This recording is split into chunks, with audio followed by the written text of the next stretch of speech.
Sampah terus-menerus bertambah dan mulai melanda negara yang ada di seluruh dunia. Hal itu tidak bisa dihindari oleh umat manusia.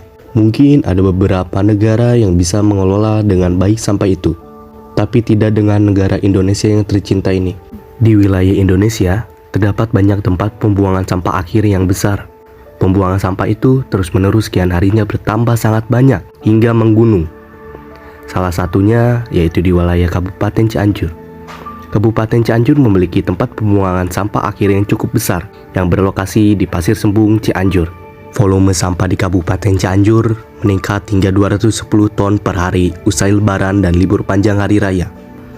Dinas Lingkungan Hidup Cianjur, Jawa Barat mencatat sampah dinominasi pembungkus makanan dan styrofoam, rumah tangga, dan pusat kuliner menjadi penyumbang paling banyak. Kepala Seksi Pengolahan Sampah dan Pengelolaan Limbah Dinas Lingkungan Hidup Cianjur mengatakan, volume sampah yang masuk ke tempat pembuangan akhir sampah Pasir Sembung sudah mengalami kenaikan selama pandemi COVID-19. Tercatat awal 2020 volume sampah yang masuk rata-rata mencapai 150 ton per hari. Namun di akhir tahun volume sampah naik drastis sampai 204 ton per hari yang masuk ke TPA atau tempat pembuangan sampah akhir. Volume kembali bertambah pasca Lebaran Idul Fitri dengan jumlah 210 ton per hari. Dia menjelaskan selama pandemi sudah terjadi kenaikan. Saat Lebaran hingga setelah Lebaran ada kenaikan lagi 6 ton per hari. Jenis sampah yang paling banyak masuk saat ini bekas pembungkus makanan dan styrofoam dari rumah tangga dan pusat jajanan yang ada di Cianjur. Aktivitas masyarakat yang lebih banyak di rumah dan memesan makanan terlebih lagi saat Lebaran membuat volume sampah naik signifikan. Yang biasanya makan di tempat sekarang dibawa pulang atau pesan melalui ojek online. Otomatis ada penggunaan pembungkus makanan. Kondisi ini membuat tempat pembuangan sampah akhir Pasir Sembung kelebihan kapasitas. Saat ini ketinggian gunung sampah di tempat pembuangan sampah akhir sudah mencapai 17 meter dari dasar. Sedangkan lahan yang tersisa yang dapat dimanfaatkan kurang dari 1,5 hektar. Usia tempat pembuangan sampah akhir bisa diperpanjang dengan adanya penambahan lahan dan teknologi pengolahan. Jika belum ada, usianya semakin pendek. Saat ini kondisi sudah melebihi kapasitas, tapi masih kita gunakan secara maksimalkan dengan sisa lahan yang ada, tutupnya. Kalian jadi tahu kan tempat pembuangan akhir sampah di salah satu wilayah Indonesia itu seperti ini?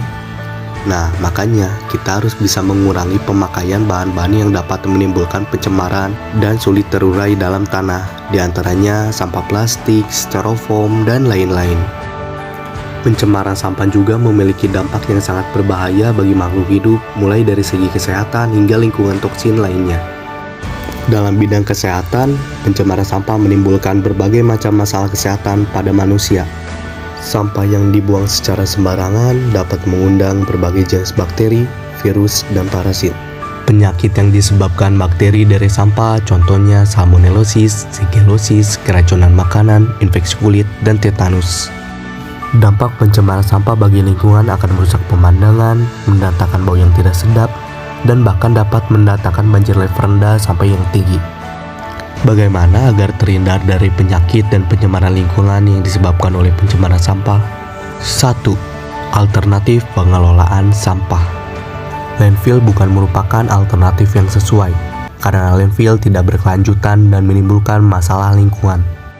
Malahan alternatif tersebut harus bisa menangani semua permasalahan pembuangan sampah dengan cara mendaur ulang semua limbah yang dibuang kembali ke ekonomi masyarakat atau ke alam, sehingga dapat mengurangi tekanan terhadap sumber daya alam.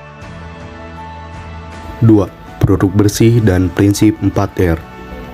Produk bersih atau clean production merupakan salah satu pendekatan untuk merancang ulang industri yang bertujuan untuk mencari cara-cara pengurangan produk-produk samping yang berbahaya, mengurangi polusi secara keseluruhan, dan menciptakan produk-produk dan limbah-limbahnya yang aman dalam kerangka siklus ekologis.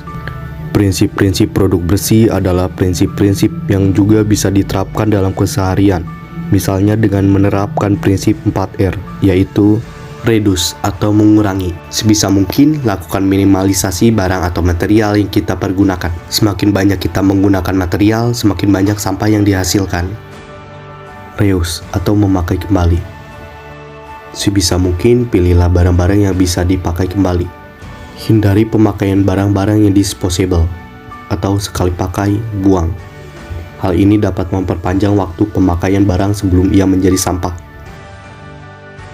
Recycle atau mendaur ulang. Sebisa mungkin, barang-barang yang sudah tidak berguna lagi bisa didaur ulang. Tidak semua barang bisa didaur ulang.